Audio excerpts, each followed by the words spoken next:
Hey everybody, welcome back to the VARC Solutions Bookkeeping Academy. Glad our team is here, as well as some other folks visiting as well. Just a refresher for those of you that may be completely new to this, we are basically covering bookkeeping concepts, bookkeeping accounting concepts, QuickBooks quirks, tips and tricks, different things that you might need to know.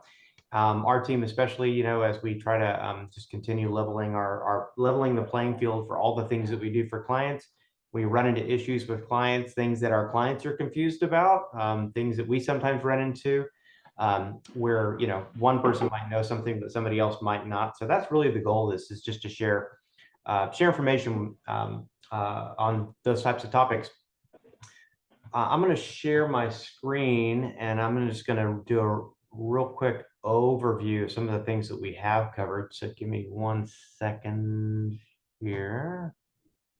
Perfect. You should be able to see my screen right now. I'm going to make this a little bit bigger, or at least I'm going to attempt to make this a little bit bigger. Yeah. So we've covered a number of topics already. We got a whole bunch of topics we want to cover over the coming weeks and months. Specifically, we talked about cash versus accrual accounting, understanding the statement of cash flows, when we should be helping clients maximize or minimize profits. Undeposited funds is what we're going to be covering today. And you can see we've got a number of different topics here. If there's things that you specifically are like, hey, I would like to learn about this, we do have a form, or we have a link that you could click on to submit a topic. And then those topics are reviewed, and then we add them, and then we can get them scheduled for a future conversation. So that's what that's all about. Today, we're going to be talking about undeposited funds. And quite frankly, I mean, it's a pretty simple concept, but it's something that clients get confused about oftentimes. Sometimes we're like, where's the money? We have this money, we got paid, we made a deposit. Why is it showing up in this account called undeposited funds? Hey, Brad. Yes. I'm so sorry. You are sharing your chat window as well. Oh, which one? Mine. Sharing this chat window? Mm-hmm. Yep. Well, hang on. Catherine was certified yesterday. I'm not supposed to be sharing that one. I'm supposed to be sharing this one right here. Did everybody see this one? Perfect. Okay, so basically, when I was talking about the list of topics, nobody saw the list of topics. That's great. Thank you for Angie. So this is what I was talking about. This is the list of topics. Those different topics we're going to cover undeposited funds today. We got a number of topics coming up here in the future. So thank you for that, Angie, keeping me honest here. Okay, so as I was saying, though, sometimes clients get into problems because they're doing things out of order. They're recording payments, then not making deposits correctly, all sorts of things that clients get into, right? And so sometimes the question comes up, hey, I have this balance that seems to be accumulating in this account called undeposited funds, or payments to deposits, or what have you. And it just keeps accumulating and accumulating and accumulating because the client is making deposits not correctly, okay? Or they're just misusing this particular account. But that's sometimes what happens. People go in and make deposits even though the money is already waiting to be deposited in this account called undeposited funds. And so this is an issue in QuickBooks Desktop. It's an issue in QuickBooks Online. One of the things that I used to teach people actually how to use QuickBooks, and one of the things that we tried to teach people about this particular account is by trying to relate it to what happens in the real world. Okay, so think of it like this: we have a customer list. We've gone out and created those new invoices, and so we've got a customer that owes us money. Amy's Bird Sanctuary owes us $239. Bill's Windsurf Shop owes us $85. And the question is, okay, when we get paid, where does that money go, and how do we record that? Okay. Now, if you're doing, if you're getting paid by credit cards using QuickBooks payments or anything like that, you're going to see that money accumulate and eventually get deposited into your bank account. But also, this also really applies too in the real world if people are physically writing you checks and mailing you checks. I mean, I know every single week we still get checks in the mail that we have to physically, sign, stamp, take to the bank and deposit. And so undeposited funds as a concept is to help us match what happens in the real world. Okay. Because if I just receive this payment for $239 and I record it straight to the bank account, and then I record another $85 payment and I record that straight to the bank account, even though they're like physical checks that are going to be deposited, I'm not matching what's happening in the real world.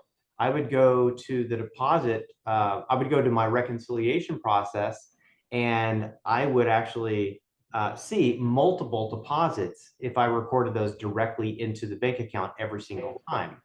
When in reality, I've got 5 checks sitting in a blue vinyl bank bag waiting to go take to the bank. Okay. And so what's cool about this account called undeposited funds, or payments to deposit, it's in your chart of accounts.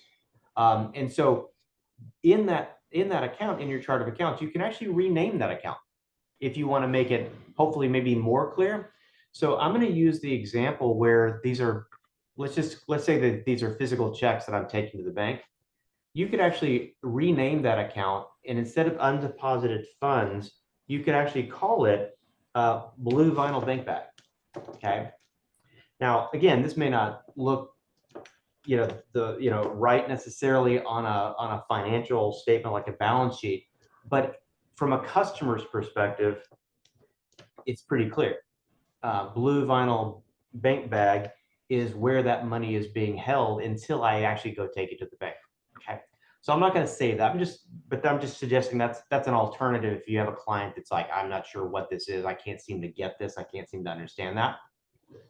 But the goal is I've got, $2,000 sitting in that undeposited funds account.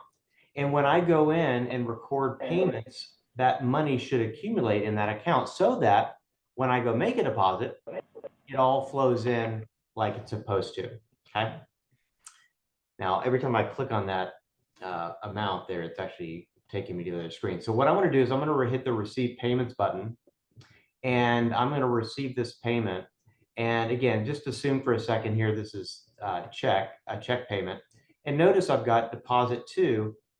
If I go straight to checking, what I'm telling QuickBooks is I'm literally making that deposit as a separate single deposit entry. Okay. Whereas if I take it to undeposited funds, it will accumulate with the rest of that money. Okay. So I'm going to record that $239. I'm going to come in here and I'm going to receive this payment for Bill's Windsurf Shop. Same thing, I'm going to put it undeposited funds. And now when I come over to my chart of accounts and I reload that screen, instead of 2,000,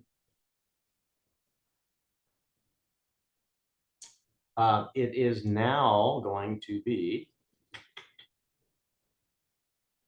undeposited funds, $2,386.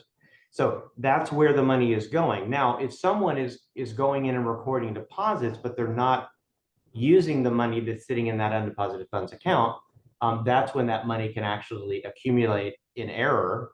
And a lot of times what that means is clients are recording a deposit and they're categorizing it as income and they're doubling their income, okay, which is a problem. So instead, what we can do is we can say, hey, I want to go in here and make a deposit, a bank deposit. And you'll see this is all the money sitting in that undeposited funds account waiting to be deposited into, whether it's a checking account, the savings account, what have you. Okay. And so when I hit that save button, I'm going to save and close that. Oh, I guess I got to pick all those things real quick. I'm depositing all of those payments. Save and close. Now undeposited funds, if I reload, should be 0, and all that money is going to be put into the bank account. Okay, undeposited funds there, and all the money's in checking. So that's the concept of what it's for. Again, it's really trying to match what's happening in the real world. In QuickBooks Desktop, the same thing is true. If I've got a chart of accounts and money sitting in undeposited funds, okay, or if I go in and receive payments from customers. So for example, let's say I've got a customer that owes me a whole bunch of money. Let's see if I can make this a little bit bigger. Okay. If I go receive a payment from that customer, you may or may not see an option in terms of where to put that money. So for example, if I say, hey, I'm going to get this money and I've got, a $5,000 check that I'm recording or a $500 check, the question is, where's that money going? Sometimes you'll see an option to specify where it's going to go, and sometimes you might not. Well, the good news is there's actually a preference.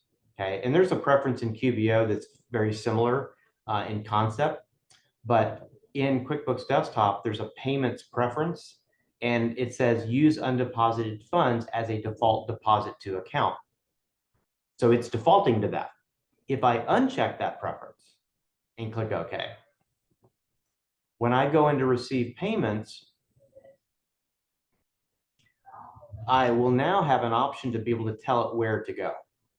So this is one of those things where it might depend on the specific client's workflow, like what are they typically doing?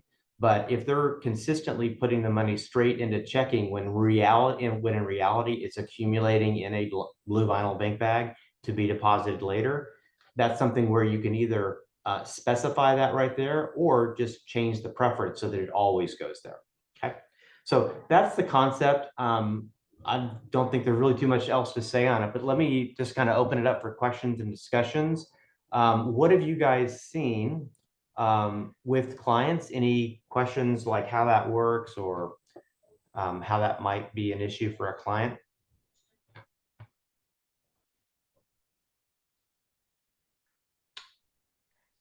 Nothing in particular, but yes, oh no, go ahead. Tina? I recently had one, Brad. She didn't realize that if she had made a deposit that she could go back and add those later. So I don't think clients understand that they can go back, or if they add the wrong deposit, they can remove it. They can make adjustments to that information that's in undeposited funds. Mm-hmm. So that was something I was showing her that she could change out, like, oh, I attached the wrong one. I hadn't actually deposited that check. It was a different check I deposited. And so being able to make those adjustments or add those payments to a deposit later is something that I don't think clients are aware they can do. Okay, yeah, that's a good one. Or that, well, and I know people are scared too, right? Because you get all those warnings that say if you change this, it's going to unapply and all this other stuff, and that can be kind of scary. Anybody else?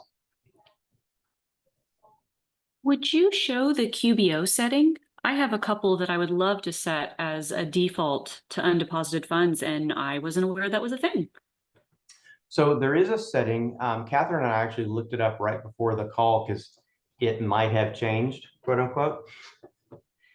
In my QBO that I was pulling up, one second here. We gotta.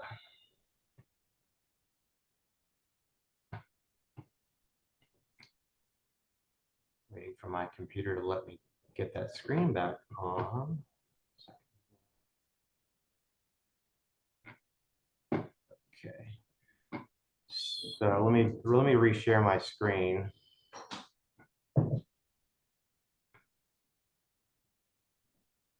And hopefully I'm resharing the right screen. Okay. So if you look at the help documentation on this, there is supposed to be a setting under in QBO under accounts and settings. And on the left sidebar, there should be a payments section.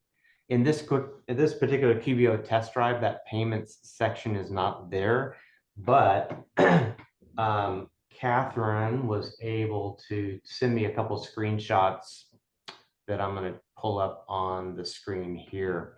So if you go to the payments preference, there's a couple different settings that may or may not be impacting how it looks on that payment screen. So for example, there's a deposits account preference where you can add a bank account and tell it where to go. There is also, and this may be part of it as well, under that payment section, under chart of accounts, it says tell us where in QuickBooks automatically to record standard deposits. So And then to the right, there's a little pencil icon. So those are the only two settings that we're aware of where you can specify anything like that that would affect it. We're kind of making, yeah. So where you are, the payment screen is for actual QuickBooks payments, like a customer charged with a credit card, and it will then hit their accounts. And where you can put in what account, it's their checking account. You can't choose undeposited funds there. Okay. But darn it, I was really hoping there was a default because I have a couple that really need to have a default. So yeah, so in QBO, so thank you for that. So like when we were going into, where's that screen? Hang on. When you go in here to the receipt payment, the only other thing that I can think of is it's going to default to whatever you did last time, right? So if you were going in and recording these manual payments, then if you pick undeposited funds, it should use that on the next one. But yeah, that's the only thing I could find online in terms of the settings was that payment section, which I guess is not there if you don't turn on payments. Yeah. Yep. Thank you. Yeah, absolutely. Any other comments, questions on this topic? Was this helpful? Is anybody more clear than they were before? Yeah, and I just want to say I've been actually really enjoying these like weekly trainings. This has been some really good stuff so far. Excellent, excellent. Cool. Good stuff. Well, like I said, if you have any specific topics that you're not getting, or you know, we can be very, very timely with this because the list of topics that we have drafted out into that spreadsheet, quite frankly, it's in no particular order. It's in the order that, hey, this would be good, this would be good, this would be good. So if there's topics that you see on that spreadsheet